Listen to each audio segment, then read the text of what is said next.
Hello students, welcome to Utkarsh classes. मेरा नाम है डॉक्टर रौनक बाड़मेरा, आप लोगों की अपनी बायोलॉजी मेंटर। बच्चों, आज की संजीवनी सीरीज के अंदर हम लोग बात करने वाले हैं फाइलम कॉर्डेटा की। कुछ इंपॉर्टेंट कैरेक्टरिस्टिक्स की बात करते हैं। जैसे कि सबसे पहले अगर मैं बात करूं यहाँ पर, तो इसके अंदर डोर्सल कॉर्ड पाई जाती है, यानी कि नोटोकॉर्ड और नर्व कॉर्ड दोनों ही पृष्ठीय होती है, पीछे की तरफ डोर्सल की तरफ पाई जाती है। नेक्स्ट अगर हम लोग बात करते हैं, इनके अंदर जो सेंट्रल नर्वस सिस्टम होता है, यानी कि जो ब्रेन प्रेजेंट होता है, जो स्पाइनल कॉर्ड होता है, वो भी कैसा होता है बेटा, डोर्सल होता है। वहीं इनवर्टिब्रेट्स के अंदर हम लोगों ने देखा था कि वो वेंट्रल था।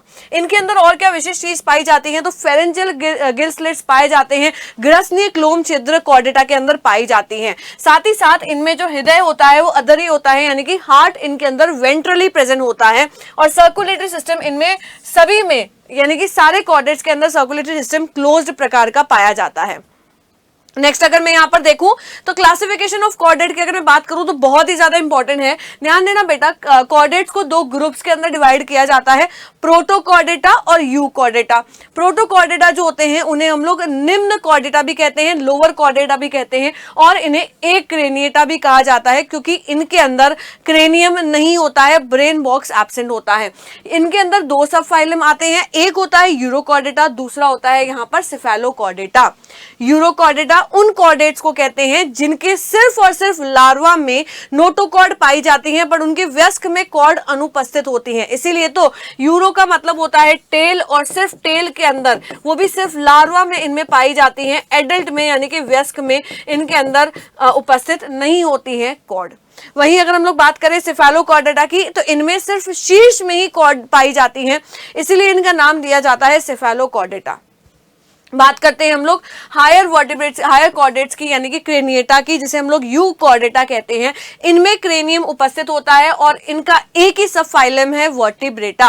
वर्टिब्रेटा जो होता है वो किसे कहते हैं, तो यहाँ पर ध्यान देना बेटा, जिसके अंदर वर्टिब्रल कॉलम पाया जाता है, यानी कि रीढ़ की हड्डी जिसमें पाई जाती है, उन्हें कहा जाता है वर्टिब्रा।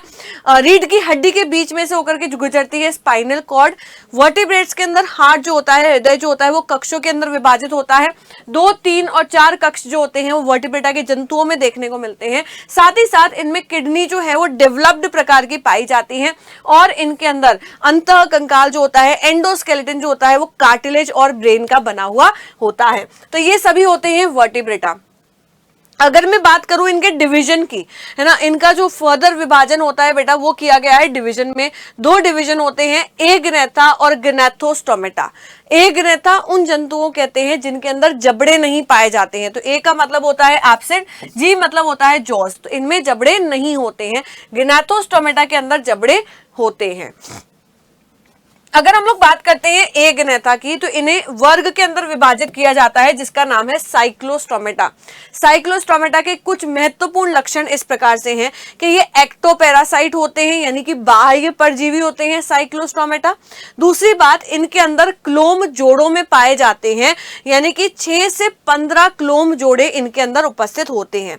इनके अंदर मुख पाया जाता है, और साथ ही साथ मुख जो होता है वो वृत्ताकार होता है, इसीलिए तो नाम रखा गया है साइक्लो का मतलब गोलाकार, सर्कुलर, और स्टोमेटा का मतलब होता है माउथ। तो साइक्लोस्टोमेटा के अंदर वृत्ताकार मुख पाया जाता है। साथ ही साथ इनके शरीर के ऊपर कोई भी स्केल्स नहीं होते हैं, शल्क नहीं पाए जाते हैं, और ना ही इनके अंदर पेयर्ड विंग्स होती हैं। Last but not the least is कि ये रहते तो लवणीय जल में हैं, यानी कि मराइन वाटर में रहते हैं, पर स्पॉनिंग के लिए, यानी कि निषेचन के लिए ये फ्रेश वाटर में जाते हैं। बहुत इंपॉर्टेंट पॉइंट है ये, प्लीज इसे नोट डाउन कर लेना। बात करते हैं हम लोग ग्नेथोस्टोमेटा की, यानी कि ऐसे जंतु जिनके अंदर जबड़े पाए जाते हैं, यानी कि हम, पक्षी, दूसरे उभयचर, सरीसृप, ये सभी। तो इनमें भी 2 सुपर क्लास होती हैं। सुपर क्लास के अंदर एक होती है पीशेस और एक होती है टेट्रापोडा। पीशेस के अंदर आती है सारी की सारी मछलियां। चलो देखते हैं पीशेस के बारे में और टेट्रापोडा के बारे में। तो यहाँ पर देखना बेटा, मछलियां जो होती हैं वो 2 प्रकार की होती हैं। पहली जिन्हें कहा जाता है कॉन्ट्रेक्टीज, दूसरी जिन्हें कहा जाता है ऑस्टिक्टीज।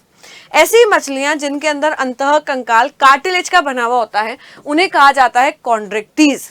ऐसी मछलियां जिनमें अंतः कंकाल बोन का बना होता है, यानी कि अस्थि का बना होता है, उसे कहा जाता है ऑस्टिक्टीज। अगर हम लोग यहाँ पर बात करें कॉन्ट्रेक्टीज की, तो ये मराइन वाटर में रहते हैं, यानी कि लवणीय जल में रहते हैं, और ऑस्टिक्टीज जो होते हैं वो लवणीय और स्वच्छ जल, यानी कि दोनों ही प्रकार के जल में पाए जाते हैं।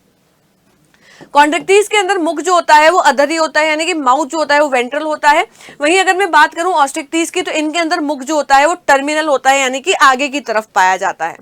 अगर मैं बात करूं शल्कों की, तो कॉन्ट्रेक्टिल्स के अंदर प्लेकॉइड शल्क पाए जाते हैं, वहीं ऑस्ट्रिक्टिल्स के अंदर साइक्लॉइड या टिनॉइड शल्क पाए जाते हैं। ध्यान देना बच्चों, अगला पॉइंट बहुत ज्यादा इंपॉर्टेंट है कि कॉन्ट्रेक्टिल्स के अंदर जो क्लोम होते हैं, जो गिल्स होते हैं, उनके ऊपर एक ढक्कन पाया जाता है जिसे कहा जाता है ओपर्कुलम। तो ये ओपर्कुलम नाम का ढक्कन जो होता है वो कॉन्ट्रेक्टिल्स के अंदर नहीं पाया जाता है, बल्कि ऑस्ट्रिक्टिल्स के अंदर ओपर्कुलम नाम का ढक्कन क्लोम के ऊपर पाया जाता है। अगला आ जाता है एयर ब्लैडर, यानी कि वायु कोश। वायु कोश कॉन्ट्रेक्टिल्स में नहीं पाया जाता है, जबकि ऑस्ट्रिक्टिल्स के अंदर ये एयर ब्लैडर जो होता है वो उपस्थित होता है। साथ ही साथ मैथुन अंग, जिसे हम लोग क्लैस्पर कहते हैं, तो क्लैस्पर जो होता है वो कॉन्ट्रेक्टिल्स में पाया जाता है, पर मैथुन अंग जिसे हम लोग क्लैस्पर कहते हैं वो ऑस्ट्रिक्टिल्स में नहीं पाया जाता है। तो ये बात हो गई मछलियों की। नेक्स्ट अगर हम लोग यहाँ पर देखें तो एम्फीबिया और रेप्टाइल्स की बात करती हूँ। सबसे पहले हम लोग बात करते हैं उभयचर की। उभयचर का शरीर जो होता है वो हेड और ट्रंक के अंदर डिवाइडेड होता है। इनमें नेक नहीं पाई जाती है, गर्दन नहीं होती है। इनकी त्वचा जो होती है वो नम होती है, मॉइस्ट होती है। अगर मैं बात करूं इनके हृदय की, तो 3 कक्षों का हृदय इनमें पाया जाता है, 2 ऑरिकल और 1 वेंट्रिकल होता है। इनके अंदर श्वसन जो होता है वो 2 प्रकार से होता है। एक तो लंग्स के द्वारा, जिसे हम लोग कहते हैं पल्मोनरी श्वसन। दूसरा होता है त्वचा के द्वारा, जिसे हम लोग कहते हैं क्यूटिनेशियस रेस्पिरेशन। अगली अगर मैं बात करूं, इनके अंदर क्लोएका पाया जाता है, यानी कि एक छिद्र जिसके अंदर पाचन तंत्र, जिसके अंदर उत्सर्जी तंत्र, पाचन तंत्र और जनन तंत्र की नाल जो है वो खुलती है, यानी कि कॉमन ओपनिंग होता है एक्सक्रीटरी, डाइजेस्टिव और रिप्रोडक्शन सिस्टम के लिए। अगर मैं यहाँ पर बात करूं रेप्टाइल्स की, तो रेप्टाइल्स के अंदर जो आपको याद रखना है वो ये याद रखना है कि इनके अंदर भी हृदय 3 कक्ष का बना हुआ होता है।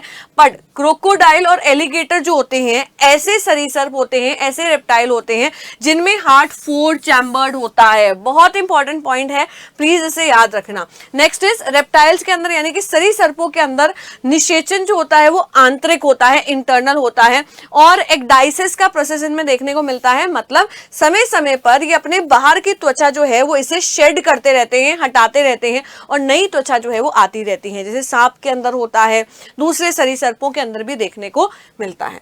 Last but not the least is aves. Aves के बाद में हम लोग मैमल्स भी देखेंगे। एवीज यानी कि जो पक्षी वर्ग होते हैं, पक्षी वर्ग जो होते हैं वो वार्म ब्लडेड होते हैं। इनके अंदर न्यूमैटिक बोन्स पाई जाती हैं, यानी कि ऐसी अस्थियां जिसमें गैस पाई जाती हो, इसकी वजह से हल्का हो जाता है उनके शरीर का वजन और जो उन्हें उड़ने में मदद करता है। तो न्यूमैटिक बोन्स पाई जाती हैं। इनके अंदर रेस्पिरेशन के लिए यानी कि श्वसन के लिए फेफड़े पाए जाते हैं, और साथ ही साथ एयर सैक पाए जाते हैं, यानी कि वायु कोश पाए जाते हैं, जो उन्हें ऊंचाई पर उड़ने के समय रेस्पिरेशन में मदद करते हैं। अगला आ जाता है कि ऐसे पक्षी जो उड़ नहीं सकते हैं, ऑस्ट्रिच, कीवी और पेंगुइन, ये तीनों ही नहीं उड़ सकते हैं बच्चों।